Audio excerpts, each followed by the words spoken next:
Vamos falar mais um pouco sobre Israel, mas agora de uma outra forma. Uma professora foi presa por duvidar dos ataques do Hamas a Israel no dia 7 de outubro. Ela foi presa por isso ou tem mais de pano de fundo? Tem mais. E só para atualizar, acabou de sair a notícia que ela foi solta, tá? Ela não chegou a ficar 24 horas presa. Ela foi presa ontem, no final da tarde, já foi solta hoje.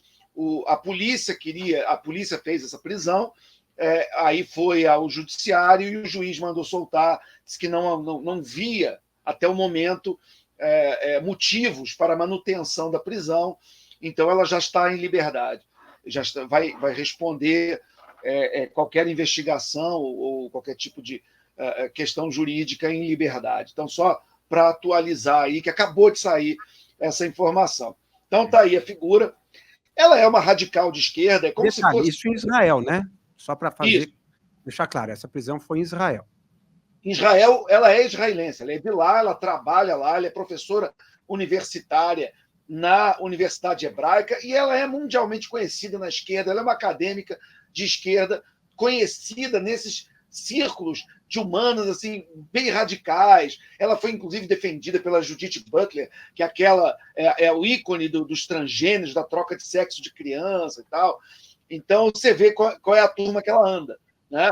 Então é como se fosse aqui alguém do PSTU, do PCO, entendeu? Que de alguma forma tem espaço na democracia. Eu, na minha visão particular, acho que tem até demais, mas enfim, o fato é que ela tem não é uma crítica a Israel, é muito mais do que isso. Ela é de origem árabe, né? Ela é considerada o que eles chamam de árabe-israelense, né? Porque ela nasceu em Israel, vive em Israel, mas ela é de origem árabe, então tem gente que fala afrodescendente, essas coisas. Então, ela é uma árabe israelense.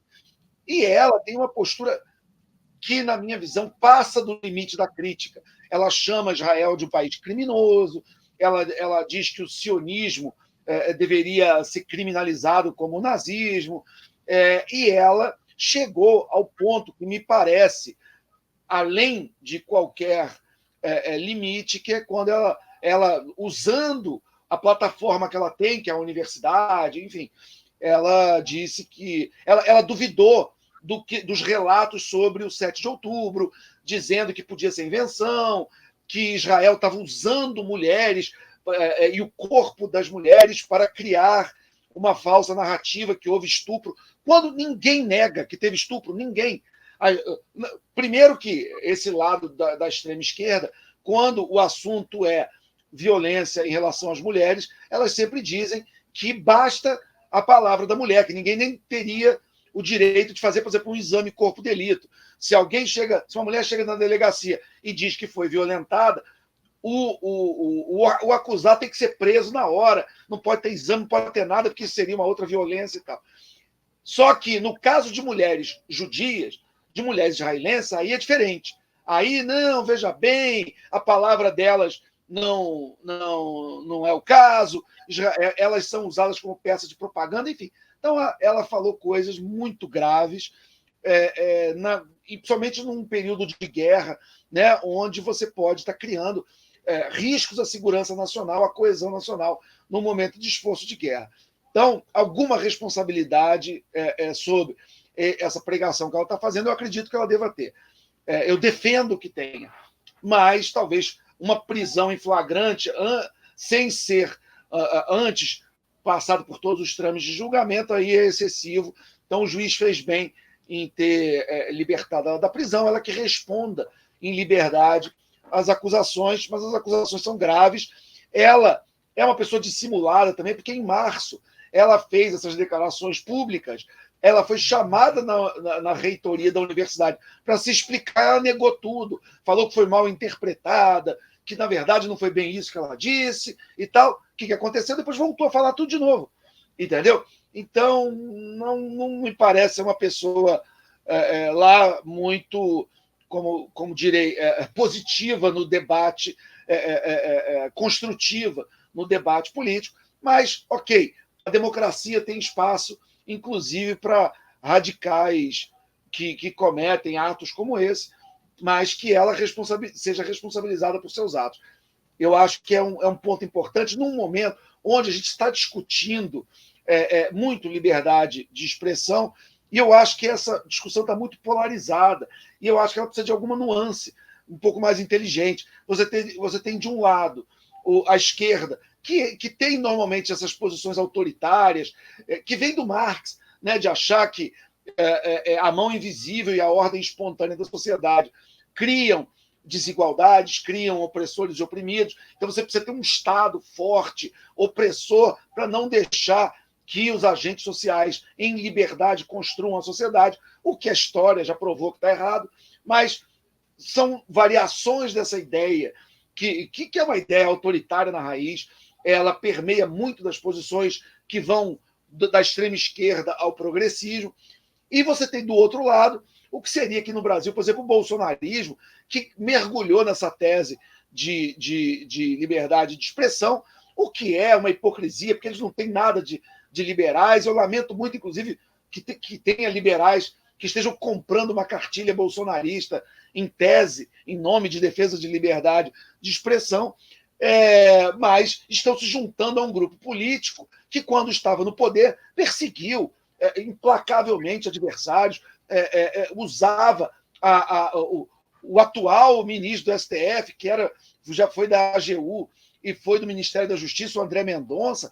Ele processou um monte de gente, mandou investigar um monte de gente pelas mais leves críticas ao Bolsonaro, e o exemplo mais ridículo de todos foi um empresário lá em Palmas, em Tocantins, capital do Tocantins, que botou um outdoor chamando o presidente Bolsonaro, da época, de pequi ruído, que ele não valia um pequi ruído, e o Ministério da Justiça, o André Mendonça, acionou a Lei de Segurança Nacional para ir atrás desse cara. Quer dizer, qual é o risco nacional de você, lá em Tocantins, botar um outdoor chamando o Bolsonaro de pequi ruído?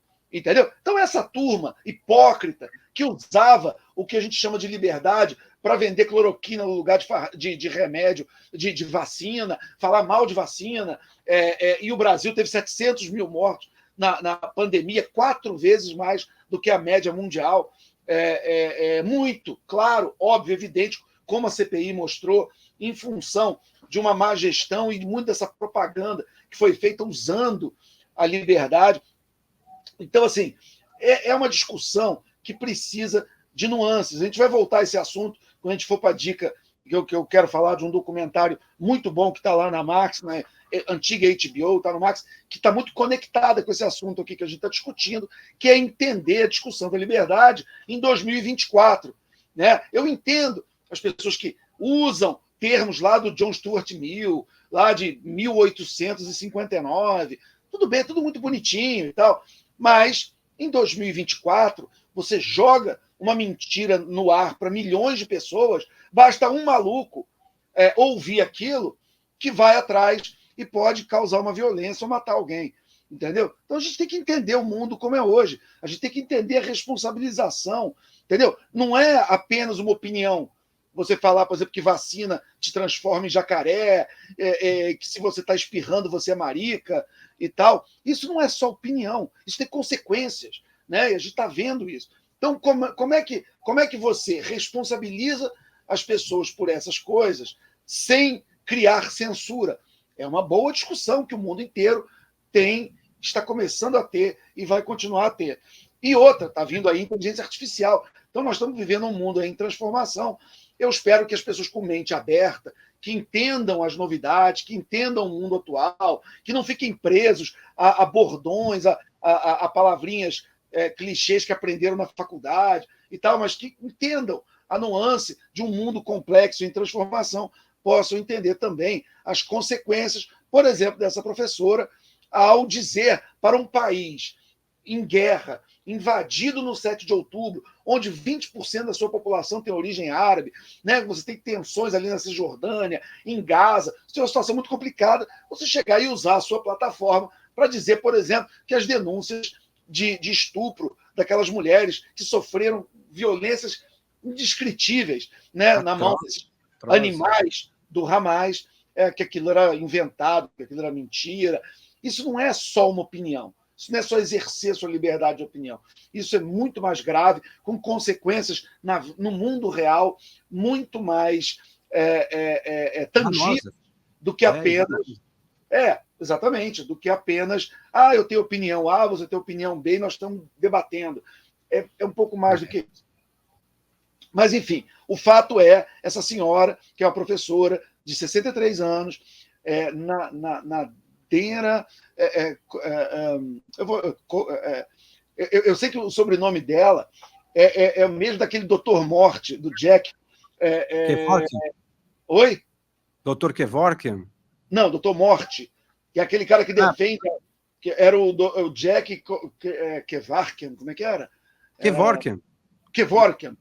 Então, ela é Kevorkian também. Ela tem, eu não sei se ela é parente do Dr. Morte, mas ela tem o mesmo sobrenome. Ou ela pegou do marido, não sei. Né? Porque é um sobrenome composto, que normalmente é quando você pega o sobrenome do cônjuge, enfim. Mas tem até essa ironia, né? Ela talvez seja parente do Dr. Morte. De fato. E vamos lembrar também a máxima, que é até um paradoxo do filósofo Karl Popper.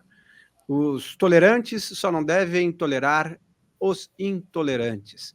A democracia... Paradoxo da tolerância. Exatamente. Os tolerantes não podem tolerar os intolerantes, porque uma vez que os intolerantes assumam, haverá intolerância e aí ninguém vai poder falar nada que não aquilo que estritamente eles deixem.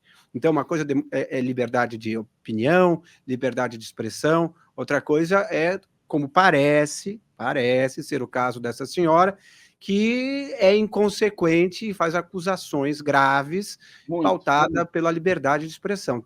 Tem que haver consequência se ela, clara e abertamente, incorreu em mentira. Né? Inácio, diga. Inácio, você quando era garoto jogava aquele jogo de War? Você lembra desse jogo? Sim. Era maravilhoso, né? Eu adorava também quando era garoto. Só que no meu colégio a gente jogava muito, porque eu era garoto numa época pré-internet, né? Então a gente jogava jogos de tabuleiro, jogava o War. E tinha um amigo meu da minha sala, minha turma de amigos que se reunia, a gente ia um na casa de um, iam muito na minha casa, inclusive a gente recebia muito lá em casa, para jogar o War, a gente gostava. Mas tinha um que, quando estava perdendo, ele tinha mania de virar o tabuleiro, entendeu? E o jogo acabava. Então, eu acho que assim, você tem que saber, quando você está jogando com outro jogador, que é o seu adversário no jogo, mas que respeita as regras do jogo, e que, se você ganhar, ganhou, se você perder, perdeu, mas dentro das regras do tabuleiro, e você tem o cara que entra, mas o jogo só é legal quando ele está ganhando, quando ele perde, ele vira o tabuleiro. Então, com a liberdade de expressão, com todas as liberdades, tem um pouco isso também. Tem gente que joga o jogo da liberdade, sabendo que às vezes o seu argumento vai ganhar, às vezes o seu argumento vai perder, mas você respeita a Constituição, a ordem pública, as regras democráticas, e você tem gente que está no jogo para virar o tabuleiro. É verdade. Como já dizia o tio Ben, o tio do Homem-Aranha, com grandes poderes vem grandes responsabilidades. Com o poder de falar o que quer, existe a responsabilidade de aguentar as consequências por isso, né?